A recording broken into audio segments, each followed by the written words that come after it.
So activity 8 will be on percents, ratios, and rates, and it is from Unit 1, which is the recap in number sense unit. So the first thing we're going to look at is percent. And so we ask ourselves, well, what is a percent? And first we're going to go back to the fact that often in mathematics we compare quantities, or we can even compare numbers. So a comparison of one number to another is a ratio. And we're going to talk a little bit more about this later. But a proportion is a statement that two ratios are equal. Percent means that the number of parts per hundred. So it is always a ratio involving 100. So 27% means 27 per 100. So as soon as I see the percent sign, I know it's out of 100, and whatever percent I have represents the parts per 100. So 27% is 27 per 100, or 27 compared to 100. So looking at some examples, 49% is the same as 49 out of 100, or 49 per 100. 25% is 25 per 100. But a ratio is like a fraction. It's written as 25 over 100.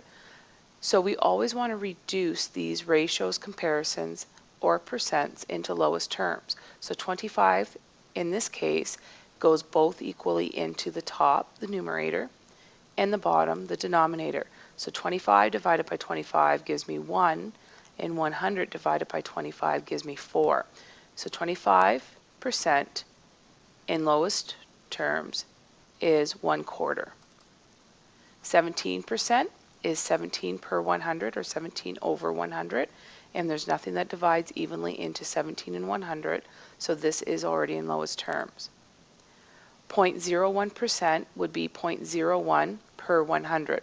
Now, often in mathematics, we really don't like to mix decimals with fractions, so it's a little bit awkward to have the 0.1 on top. I know that it's fairly easy to move decimals if I multiply by power of 10. So I'm going to multiply by 10 to move the decimal. So to maintain the equality of this ratio and not change what it's worth, I have to multiply both the top and the bottom by 10.